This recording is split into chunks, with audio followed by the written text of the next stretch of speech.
Hello, my dear students. Welcome to my channel Scholarly Minds and I hope that you all are doing great. So guys, इस video के अंदर हम ONR 003 यानी कि जल संचयन, संरक्षण और उपयोग का जो आपका पेपर है उसके कुछ इम्पॉर्टेंट क्वेश्चंस को विद आंसर्स हिंदी लैंग्वेज में डिस्कस करने वाले हैं। तो अगर आप हमारे चैनल पे नए हैं तो चैनल को सब्सक्राइब करना बिल्कुल मत भूलना। उसके अलावा दोस्तों, अगर आपको अपना MPS का जो गेस्ट पेपर है उसे परचेज करना है तो उसके लिए आप डिस्क्रिप्शन में दी गई हमारी वेबसाइट shop.hindustanknowledge.com पे जा सकते हैं और यहाँ से अपना गेस्ट पेपर परचेज कर सकते हैं। ये जो आपको सर्च बार दिख रहा है यहाँ पे सिर्फ आपको अपना पेपर कोड टाइप करना है।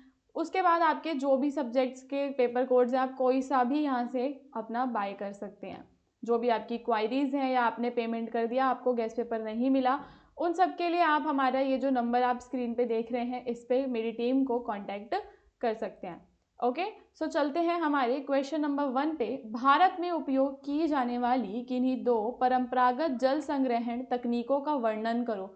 तो पुराने समय में हमारे देश भारत में पानी को संग्रह करने के लिए जो तकनीकों का जो यूज़ किया जाता था उसका आपको वर्णन करना है, उसके बारे में आपको बताना है। तो भारत में पानी बचाने और उसे लंबे समय तक उपयोग योग्य बनाने की परंपरा बहुत पुरानी है।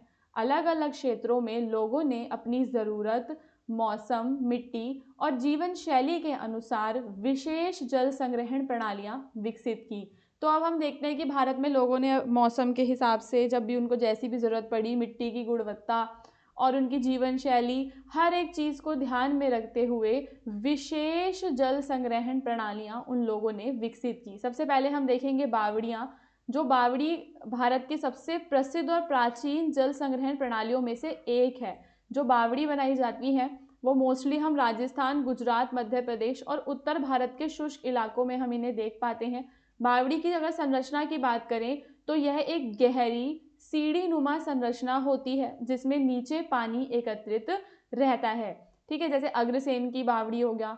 किनारों पर बनी सीढ़ियां लोगों को नीचे जाकर पानी लेने में मदद करती हैं।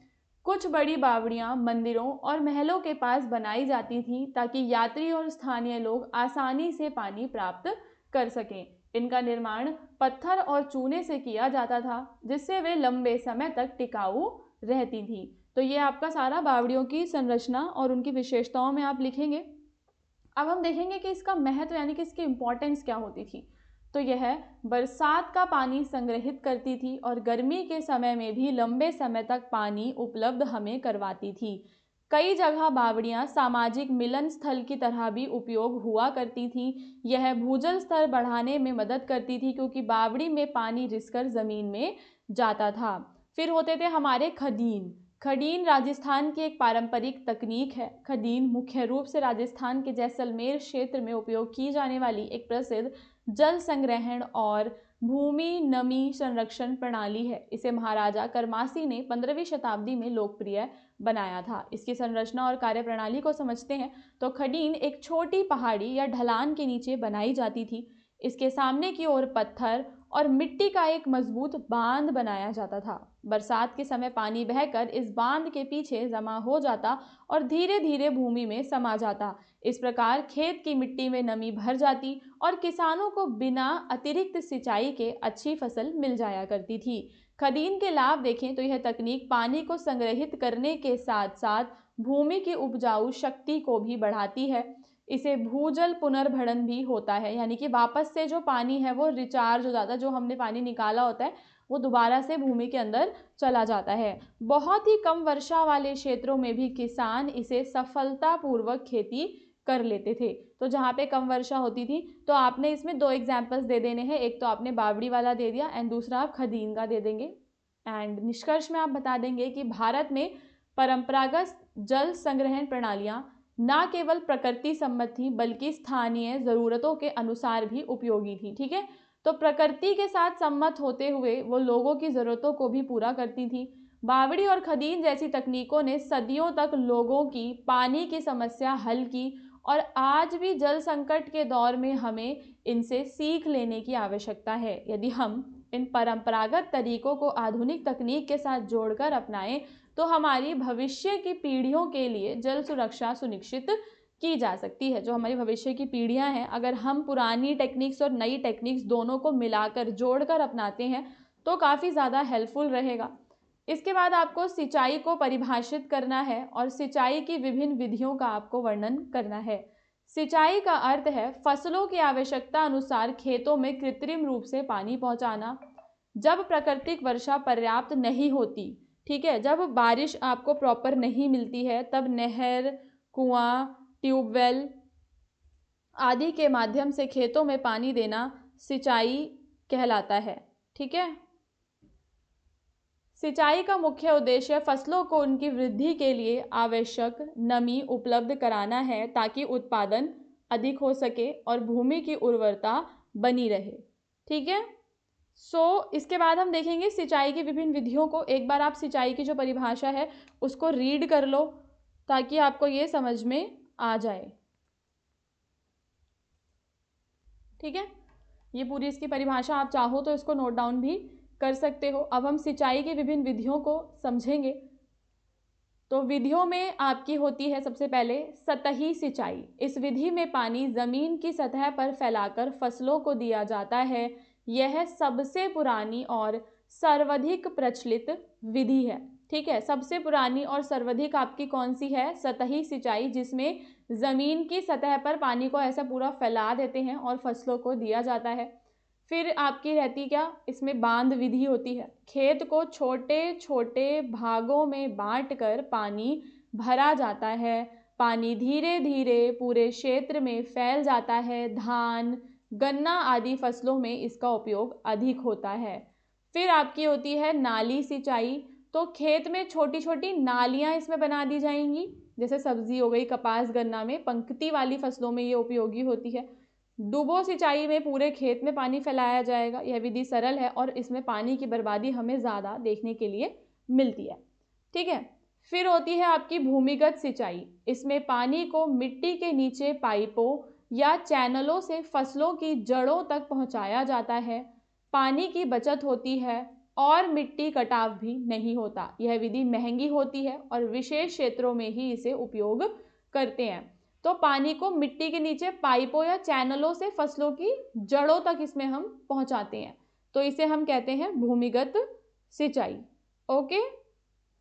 इसके बाद आपकी कौन सी आती है? स्प्रिंकलर।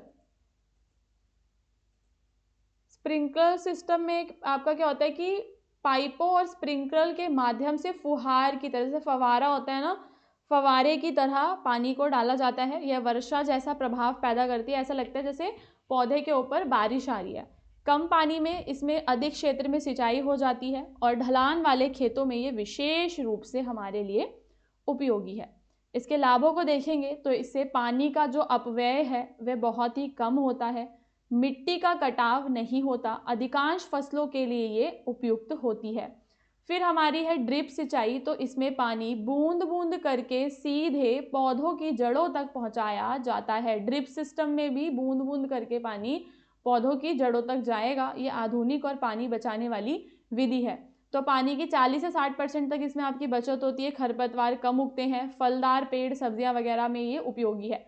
तो एक बार रिवाइज कर लो, देख लो कौन कौन से थे। तो सिंचाई की विभिन्न विधियों का वर्णन हम कर रहे थे। सतही सिंचाई हमने देखा, जिसमें हमने बांध विधि, नाली और डुबो सिंचाई को पढ़ा। फिर भूमिगत सिंचाई में हमने जाना कि वो फसलों की जड़ों तक पाइपों और चैनलों के माध्यम से पानी पहुंचाया जाता है।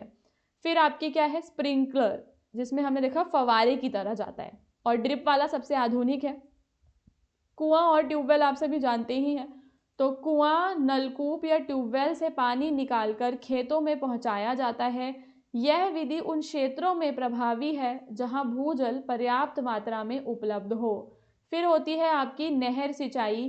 तो बड़े बांधों या नदियों से नहरों द्वारा पानी खेतों तक पहुंचाया जाता है। यह बड़े क्षेत्रों में सिंचाई का मुख्य स्रोत है। पंजाब, हरियाणा, उत्तर प्रदेश में ये अत्यधिक प्रचलित है। सिंचाई कृषि का अत्यंत महत्वपूर्ण भाग है। सही सिंचाई विधि अपनाने से फसल उत्पादन बढ़ता है। तो कृषि का सबसे ज़्यादा इम्पॉर्टेंट हम कहें तो सिंचाई ही है। अगर हम सिंचाई की विधि एकदम सही अपनाते हैं तो हमारी फसल का उत्पादन बढ़ जाएगा।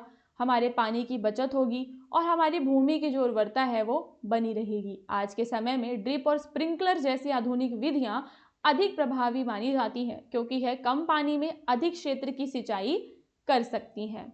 अब चलते हैं हमारे नेक्स्ट क्वेश्चन पे, जो कि है जल संरक्षण वाला, जिसमें आपको जल संरक्षण को परिभाषित करना है। जल संरक्षण के प्रमुख लाभों का वर्णन फिर आप करेंगे कि जल संरक्षण के जो मेन लाभ हैं वो क्या हैं। तो जल संरक्षण का अर्थ है जल का समझदारी से उपयोग करना, उसे व्यर्थ ना बहने देना और भविष्य के लिए उसको सुरक्षित रखना। दूसरे शब्दों में जल संरक्षण वह प्रक्रिया है जिसके द्वारा हम पानी को बचाते हैं। एकदम सिंपल सी बात है कि आप पानी को बचा रहे हो। कैसे बचाओगे? जब आप उसका उपयोग समझदारी से करोगे, उसे व्यर्थ नहीं बहने दोगे और भविष्य के लिए उसको सुरक्षित रखोगे। उसका सही प्रबंधन करते हैं हम और विभिन्न तरीकों से वर्षा जल को संग्रहित करके भूजल स्तर को बढ़ाते हैं। जल संरक्षण केवल पानी बचाने का काम नहीं है, बल्कि यह जीवन, पर्यावरण, कृषि और विकास को सुरक्षित रखने का महत्वपूर्ण उपाय है, क्योंकि जल के बिना किसी भी जीव का अस्तित्व संभव नहीं है। इसलिए पानी की बचत करना मानव का पहला कर्तव्य है। समझ में आ रहे हैं? पानी की बचत करना ही हमारा पहला कर्तव्य होना चाहिए। इससे हमें क्या क्या लाभ मिलता है? तो सबसे पहला कि ये जीवन के लिए बहुत ही आवश्यक है। जल हर जीव का आधार है। अगर हम पानी को बचाएंगे तो आने वाली पीढ़ियों के लिए पानी सुरक्षित रहेगा। फिर कृषि उत्पादन में हमारी वृद्धि हो, क्योंकि हमारा देश कृषि प्रधान है, तो कृषि उत्पादन में वृद्धि होगी। पानी की अगर कमी होती है तो फसलें सूख जाती है ना, किसानों को नुकसान होता है। तो कृषि उत्पादन में इससे वृद्धि होगी। भूजल स्तर में सुधार हो जाएगा। जो कुएं, हैंडपंप, ट्यूबवेल वापस से पानी देने लगेंगे। जल संकट से हम बचेंगे आने वाले टाइम में। भविष्य में जल संकट को रोकने का ये एक बहुत बड़ा उपाय हो सकता है। नदियाँ, झीलें, तालाब और भूजल प्रकृति का हिस्सा होते हैं। तो जब पानी बचता है और प्रदूषण कम होता है तो पर्यावरण भी हमारा संतुलित रहता है। ठीक है, तो पर्यावरण संरक्षण में सहायता होगी, आर्थिक बचत होगी। तो यदि पानी की कमी हो जाती है तो इसे दूर दूर से लाने में बहुत पैसा खर्च होता है। तो जल संरक्षण अगर हम करेंगे तो हमारी आर्थिक बचत होगी। कम पानी खर्च करने से बिजली और अन्य संसाधन भी हमारे बच जाएंगे। प्राकृतिक आपदाओं में भी कमी आएगी जल प्रबंधन से। यदि वर्षा जल को संग्रहित किया जाए और नदियों के किनारों को मजबूत किया जाए तो बाढ़ का खतरा कम हो जाएगा। ठीक है, आई होप कि आप समझ पा रहे होंगे कि जल संरक्षण एक हमारी जिम्मेदारी नहीं है, बल्कि एक आवश्यकता है और इसके कई सारे लाभ हैं। यदि हम अभी से पानी को बचाने की आदत डालेंगे, तो जैसे नलों को खुला नहीं छोड़ेंगे, वर्षा के जल को संग्रह करेंगे, तालाबों की सफाई करेंगे, तो आने वाले टाइम में जल से हम जीवन को भी बचा पाएंगे। ओके स्टूडेंट्स, तो आई होप कि आपको पूरा समझ में आया होगा। ONR 003 या फिर आपके जो बाकी के सब्जेक्ट कोड्स हैं, आप उनका गेस्ट पेपर हमारी वेबसाइट से परचेज कर सकते हैं। वेबसाइट का लिंक आपको डिस्क्रिप्शन में मिल जाएगा। उसके अलावा हमारा जो व्हाट्सएप नंबर है, मेरी टीम को आप कांटेक्ट कर सकते हो अगर आपको व्हाट्सएप पे कोई भी मटेरियल चाहिए तो। ओके।